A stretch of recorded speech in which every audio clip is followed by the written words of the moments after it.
to Hit the Reset Button, the podcast where we explore purpose driven pivots and the courage it takes to start over, especially after 50. Good afternoon, Ashwini. It's a pleasure having you here, and thank you for taking time to do this podcast. Thanks a lot, Malu. It is really my pleasure as well to be speaking to you like this. Let's begin with your story. Tell us a little about your first career. What did life look like for you before you stepped out of the corporate world? Started my career with DSP Financial that time, which became DSP Merrill, and then after two more jobs later, I finally was at Barclays Investment Bank for almost 21 years. Days of selling turned into deal creations, turned into spotting opportunities for clients where one could do either a capital restructuring or find ways of efficiently utilizing capital. Meant a lot of client interaction and solution finding, which also meant doing all the sales kind of stuff, because that's what I enjoy, just having the interaction with people. And that allowed me to not only allowed me, I was in and out of airports and suitcases, trying to either pitch a deal or sell a deal. So it was either on one side or the other side. And 28 years went away in kind of riding the entire from the era of opening up of the economy to kind of the stock market and the markets also becoming much far more intense, all the way to the global financial crisis and so on and so forth. So it's a pretty enjoyable ride, I would say, for the first part of my career. Did you miss your travel once COVID hit us? I would be wrong in saying that no, I don't miss the travel. I did miss the travel quite a lot, but now I've kind of got used to it, and I kind of don't miss it as much. So, after you stepped out of the financial sector, what made you consider a new path instead of a more traditional post career route like a board role or consulting, which is what most bankers do? Well, you said it yourself, which is what most bankers do. You're from banking, right? Always wanting to be creating my own path. I didn't want to fall into a trap of traditions, because it's more of the same thing. Then I might as well would have either continued or found, and there were opportunities which came my way to join other banks, either similar or senior roles, when I kind of started deciding to press the button and the word got out. Interestingly, it's actually quite personal to me. Why I didn't want to choose more of the same was banking, or for that matter, any career I've always believed in is something like a marriage, right? And I know I may get killed for saying this, but it's just like any other relationship. It had to end, and what I call it, it's like marriage. It has to end either in divorce or in death. So the relationship kind of was an amicable divorce from that career, and said that, listen, let me chalk my own path out. And what got me interested in completely different was more of a giving back or an impact creation, partly getting inspired by my own parents, by some of the other senior folks I had seen who are very active, both physically, mentally engaged in various activities. I could see that myself after doing a full U-turn of my health parameters, from being an obese guy to actually just turning it around and improving my health parameters. I said, if I could do it, anybody should and could be doing it. And by that time, we started seeing that our own parents are aging, but not at all stopping to learn and enjoy life. My father at 83 today cycles, even for small jobs. He said, why should I take the car or a scooter when I can just cycle to the place? And he does that. He goes for his regular swimming. My mom loves to travel as well. Both of them decided that their 80th birthday should be celebrated away. So they actually went on a nice holiday to the Maldives and celebrated in the middle of the sea on a boat. A lot of these inspirational things were happening around, and by that time I started figuring out that India is aging as well. Parameter of a continuing to maintain good health so that you could age well into place, to the fact that we'll all be living longer. To many of these facets, they all actually crossed my mind at that time, and said that, okay, is there any opportunity to do something over here? And I was talking to a few people, and it just landed up. The founder said, why don't we try it together and go on that path? So, well, yeah, it had to do with a lot of a lot of things happening around me at that time, and banking was just getting a little longer than I had envisaged to stay around. Okay. It's not very easy to handle any change for any of us for that matter. So, what was your biggest fear or doubt when you had to start all over again? When you moved from banking to something like GetSetUp, which is a completely different ball game, did you have any fears, any doubts of is it going to go the right way or not? Honestly, no major fears. And part of the reason is, again, and that's the reason I kind of started by saying that I come from a background of armed forces, right? I had to change 11 schools while growing up because my father got transferred every now and then. And every time, because of that, we had to change schools. So whenever I've tried to explain that to anyone that I changed 11 schools, somebody just raised eyebrows, and I've always said no, it was a matter of choice, not that I was thrown out of 11 schools. So that had shaped my personality to kind of be adventurous in it. You don't know the new place you're going to be.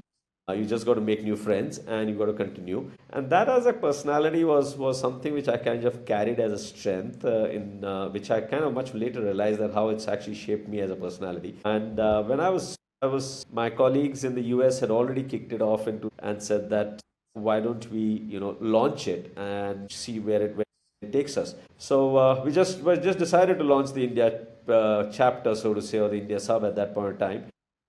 Decided to hang my suits and just jump in full on. Yeah, I think you were spot on when you spoke about the increasing aging population on the one hand. On the other, there is a reduction in the birth rate. So that seems to be the trend globally. And so I think the economy is relying heavily on people like you and me to be active and jump into any space possible to improve it, I guess. So, also the society plays a big role in everything we do. So, how did people around you, your friends, your colleagues, your family react to your decision to reinvent yourself? So interestingly, everyone had a different kind of reaction. So family, of course, kind of knew that something is coming up. This guy is not.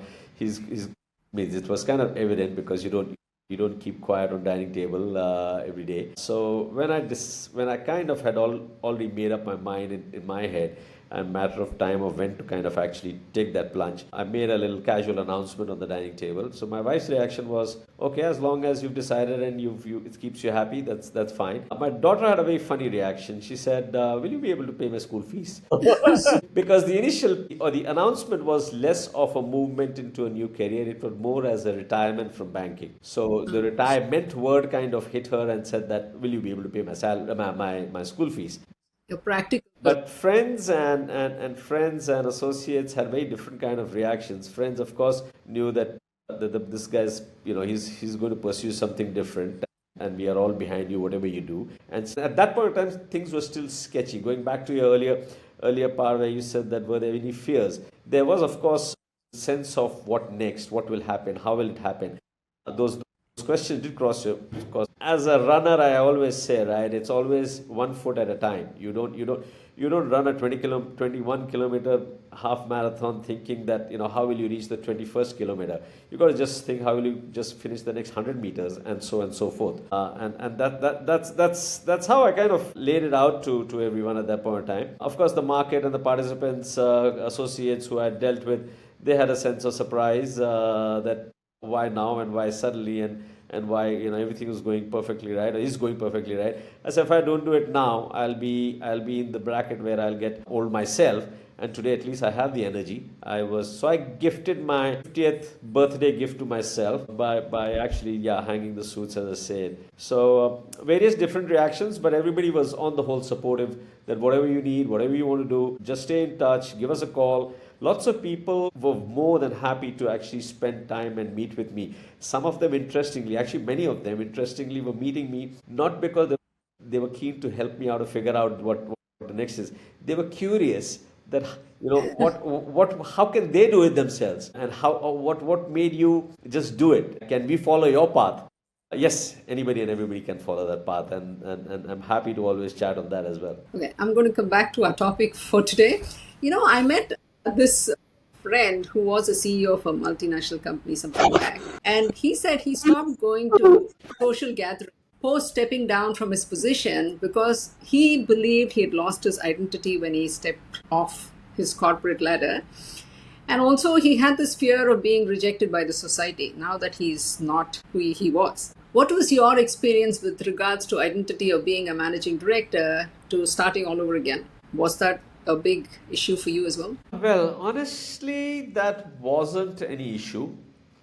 Uh, I think most of us, and it's actually a human trait, right? And that's what one needs to kind of, and in your 50s, you need to kind of start thinking early enough. It's no different, and I've used the marriage analogy earlier, but maybe another analogy is it's no different than talking about death. It's got to happen someday, right? We're not going to be living on the planet forever. So it's just like that. You need to kind of have this conversation with yourself, with your mentors, with your family much ahead, saying that whenever this happens, or whether it may happen in today's context, it may even happen without choice or timing for that matter.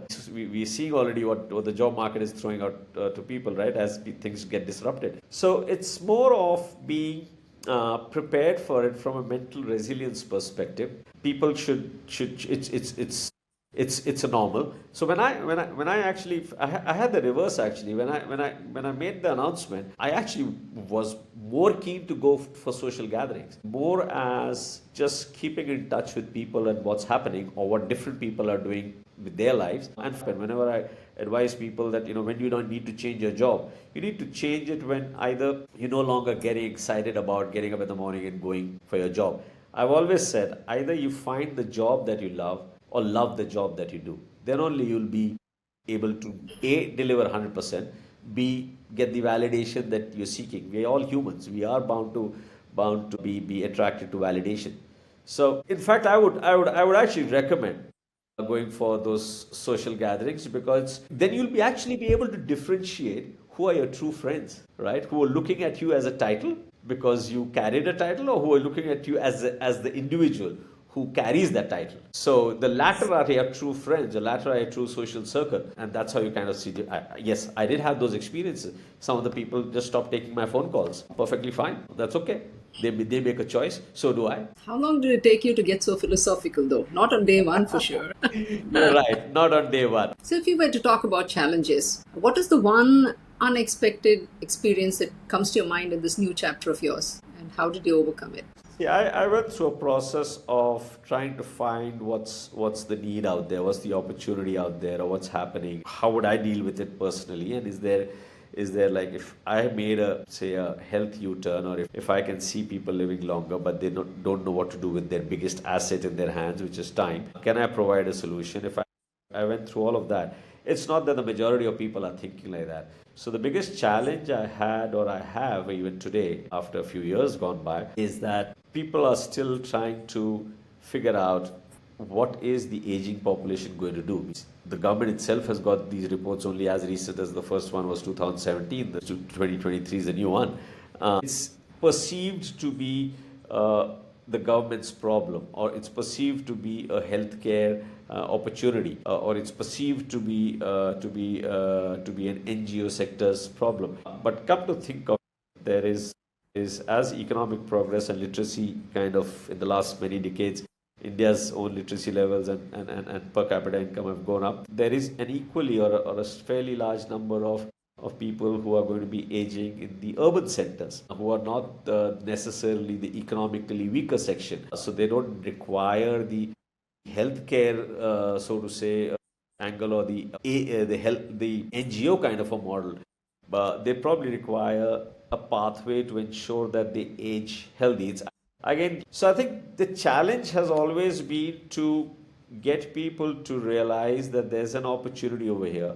Come and partner. There is people who are willing to spend money on keeping this pathway open, and therefore convince them to be part of this journey with us. So I think that is where the narrative part of it is, where things have been a bit challenging. The acceptability part has been, yeah, you're right. I can see that in my parents. I can see that in my grandparents. But when it comes to kind of thinking, aren't you an NGO? Why are you doing this on a commercial model? Somebody's got to step in and say that there is enough number of everything can't be solved by the third sector, or for that matter the government. So there is a commercial angle to it, and there is an opportunity to serve through that angle as well. So it's an impact business, I would say, rather than a pure It's a social impact business, if you may say. There's impact and it's a business. True. After 3 decades in the corporate world, you do become an expert in a lot of areas. So, what skills from your corporate life helped you the most in this new direction of yours? That I would say was interestingly the fact that I just enjoy being with people and being social. Some of the skills, and I've actually thought about it a few times, that what is it that I will transfer the skills. So it's about spotting or connecting the dots. I was a deal maker, right? I had to go and try and figure out how to create a solution. So it's always been the same principles I use over here. Is that what am I trying to solve? What is it that somebody needs who'll be willing to come on this pathway and come on this journey, whether as a partner or whether as a consumer directly. So those spotting or those skills that are kind of problem solving, connecting the dots, social, and the fact that I enjoy dealing with people.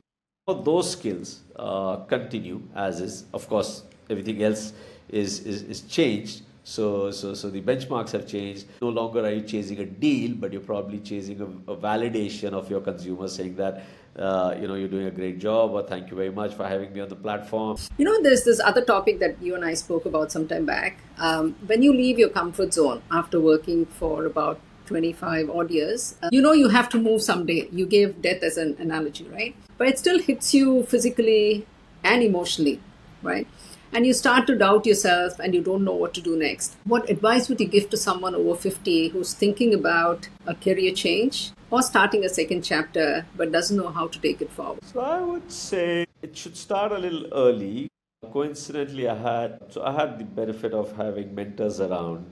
So one of my mentor who's way past his 70, or the gentleman who actually was my first boss way back in the 90s. He and I kind of have these conversations. So in my 40s or 45s, I kind of started having conversation with him and said, "Ian, what next? This won't last. And you've already crossed that path. How does the other side look when you look back?" So one of the things he said is start thinking now. It takes easily 5 years to find that next gig, for that matter. Now we use the words gig now. So he said the next thing that you want to do. And that probably got me thinking. So what I would give as an advice is, have mentors that you can speak to. There are a lot of people who've crossed everybody's bosses, or the couple of levels above have crossed that path. Ask how they did it, what they did. And one of the things that I've kind of tell everyone, play a sport. Play a sport, and running is a sport. It's a solo sport, so it's a sport. Because any kind of sport will teach you how to deal with setbacks. Every day will not be the same kind of run that you had yesterday. You will have injuries, you will have problems, you will not be able to get up on that morning, you will fall ill. So I think play a sport. That it's a metaphor for life. It starts throwing you answers if you just look around yourself. I have taken a lot of inspiration from various sports people by just watching matches. I was physically present in the stadium, in the courts, when Roger Federer and it was 2007 or 2008, one of those matches, Rafa and Federer. And Federer was down 2 sets already. And what God gave him a chance to think was just a one odd shower. This was before the roof came in. And he got a break. He came back. And the next 3 sets, he just took it away. Of course, the third set of that next 3 sets, the third was played way into the evening, till 9 p.m. in the evenings. It was still daylight. So effectively, any sport is a metaphor for life. And I think that is I would recommend to everyone in their 50s to get your me time by either playing a sport or running, so that it gives you the momentum to start thinking. Look around you, spend time with your mentors, and figure out what the next phase would look like. And the answer will come from within, because it'll be more often than not, it'll be the thing that you really either wanted to do but got into the corporate treadmill and stayed on it for too long, or stayed on it for long, or it'll be something that you'll really enjoy, that'll give you immense amount of satisfaction and joy, and the rest of the validation that all of us seek for.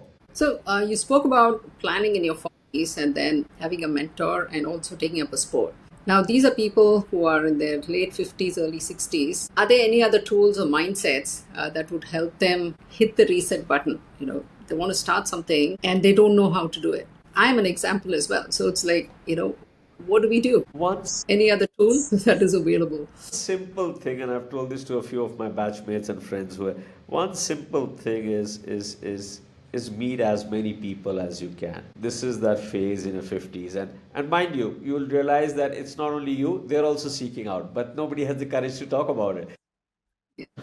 So go and meet as many diverse people. And I think there, to give due credit to COVID, COVID gave a lot of opportunity to kind of reconnect with some of your old school friends. They were friends that time, you lost touch, or different fields of profession that people are pursuing. Have conversations with them.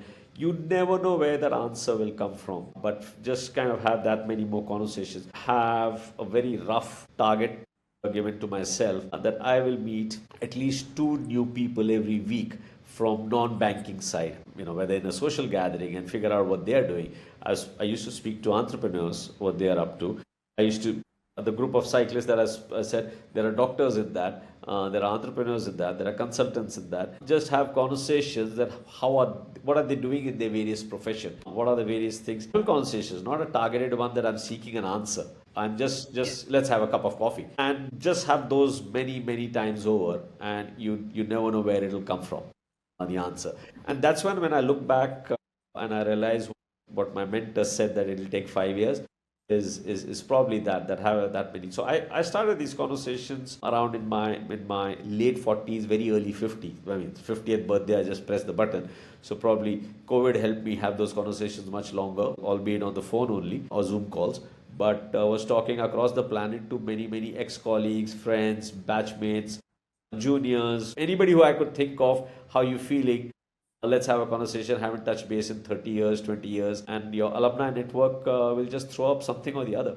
So don't, and everybody is in the same boat because they're all your age, so they're all in the same boat trying to figure out what next. So I would advise, meet people, play a sport. Don't, if still you're not getting an answer, just search out within yourself what will give you joy. People have moved to doing farming. They're very happy. People have gone into NGOs and said, I want to just make impact, whether it's education or upliftment. So they're finding their joy over there. And they've gone in with full consciousness. So it's, you never know where it will come.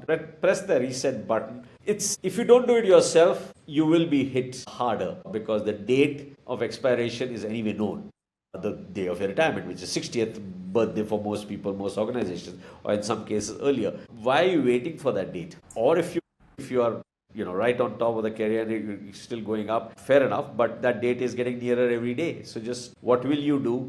Some people have actually said, I'll write a book. I'll start writing a book. I have to write my memoirs. I want to do all of that. I want to spend time. This was a gentleman, very senior managing director of a bank. He decided, he was deputy managing director of a bank. He decided to press the button and said, I'm done. So on his last day, I went to visit him and I said, I've taken a lot of learnings from what you keep doing, and he's a client. He was a client, and I said, what will you do? He said, I haven't planned and I've thought, but I know that there are a lot of things while coming up to here I've missed. So I'll play music, which I've not given enough chance to play. I will spend time with my father. I've not had enough time to spend time with my father, and I'll asset allocate my time based on some of the things I've not been able to do. And 2 or 3 years later, he found the right gig and he's taken up a few things, etc.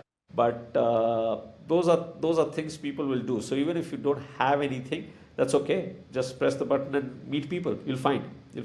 During the course of our conversation, we spoke about two points. One is we touched upon aging, ageism, and second is about retirement. What is your take on ageism and how can we address it? Be it the retirement age varies from country to country, the inability to get a job after a certain age. And another very interesting article that I read this morning is like it's very difficult to get a credit card after you retire. Did you know that? Yeah, because you don't have a steady flow of income. So for a person who's worked for 25 years in a bank and next you're not entitled to a card, you start to question your value as well, right? What is your take on these reality checks? I mean, we can skirt around it, but there are lots of issues out there that haven't been answered. So yeah, ageism is like any other issue that we all are dealing with, right? Whether it's the color of your skin or which part of the world you come from, etc. So ageism, at least in that context, ageism is across. It doesn't differentiate between which part or what color of the skin you have. So it's that narrative is not, you don't have to try to be the person who's going all out to change that narrative. I think trying to take a very conscious hard step and say I want to be the flag and go all out and counter this whole thing about ageism. I think every age has its importance. Everybody has its importance on what they do. If you find the right thing to do, there will be the biases will go on their own. For example, you don't have to consciously fight ageism, but you have to go and do what you enjoy. As I said, 70-year-old friend is cycling, so dad at 83 is cycling. People sometimes casually ask me, don't you tell him to stop? So I said, why should I tell him to stop if he's feeling confident and wants to do it? Then you're actually caging the person. You're bucketing the person that, hey, you become old, now sit at home. So I think as long as you feel like, and we've heard this from both on our platform as well as seeing around, that people would just want to live independently and do the things that they feel and enjoy doing it. It will go on its own. You don't have to fight it out and say that I want to. I never say that 40 is the new 60 is the new 40. I don't even use those terms at all because each one is different. So you don't have to try and prove that your body is as young as a 40-year-old. If it is, great, but you don't have to make those noises around it. So I think one should not consciously try and fight it out. Do what you enjoy. People will come around to it because I know you also, we have spoken about it offline as well, is when you want to come back to work as a second career or third career. In many cases, people want to come back to work because they're looking for. But then why, I would ask, is why do you want to come back to work? Because you're seeking purpose, you're seeking validation, or you're seeking the money. I don't think in that order. It's basically you wanting to keep yourself busy because so I think it's all about purpose. It's all about finding that joy in what you're doing rather than the money part of it. And the acceptability will come. You'll have to find where that acceptability comes. So don't look out for a job that you need to come back into the workforce. They'll get created. They'll automatically get created because there's experience that all of us have. Somebody will be able to use those experiences. People go back to doing consulting. People set up their own consultancies. I know, so ex-bankers have set up their own consultancy because they bring so much of value experiences. I'm being asked so many times for advice, etc., for the same reason, that can you give maybe an hour or so a week, spend with them and give them the direction. So I think don't have to fight ageism, that each his own. You find what you love and what you enjoy. So, Ashwini, what does success mean to you now? And has that definition changed over the years? Definition has surely changed, I would say. It's no longer that awesome deal that I did. It's no longer the tombstones I collected on deals being successful. It's no longer clients writing an email and saying that thank you very much for helping me finance this or do this. It's actually very surreal and very profound. And I used to do this when we were fully online as a platform. I used to just go onto an online class and kind of just see the joy on people's faces that they're living alone, they have nobody to talk to, they're singing and dancing together. Today, I see that same thing in the kind of stuff that we're doing, whether, helping them become entrepreneurs through the Startup Accelerator program or helping them. It's not a help, it's just curating that pathway for them to find that joy and validation. And that gives immense joy. So the success today would be, I would define is customer feedback. The number of positive customer feedback. There are enough number of times when we get critical feedback also, which is good because it helps us to improve. But the success will be the number of those feedback coming, the number of people coming back onto the platform as repeat, say, customers, the number of people taking the travel fitness classes with us. Both have, or all of it, have an underlying learning and socializing angle, because these two things actually keep you healthy. If you are connected to people and if you are always doing something, to learn new things, the physical health will just automatically take on if your mental well-being and your socializing is happening. So those are actually now measures of success for me, I would say. It's no longer the cracking of the fancy deal anymore. Okay, last question. If you could title this chapter of your life, what would you call it? Funnily enough, just when these thoughts were crossing, somebody gifted an HR, a friend of mine, gifted me with a book. And I always say that as actually is, though the context is completely different, Satya Nadella wrote a book for Microsoft as his memoir, or as a autobiography kind of a thing. But less of that. It was more for just reinvigorating Microsoft. And he called the book Hit Refresh. So I would call Hit Refresh as this phase of life. Rewire is another word that comes to our minds. Reimagine is another word, but it's all got to do with re. So repurpose, reimagine, rewire, hit refresh. No, one. I would say hit, Just one. hit refresh. No, Satya Nadella is not going to be happy with that. You have to come up with a new. Thank you so much, Ashwini. It was a pleasure talking to you. Thank you so much. Loved it, Malo. Loved it always, and all the best to you as well. Thank you. Let's stay connected always.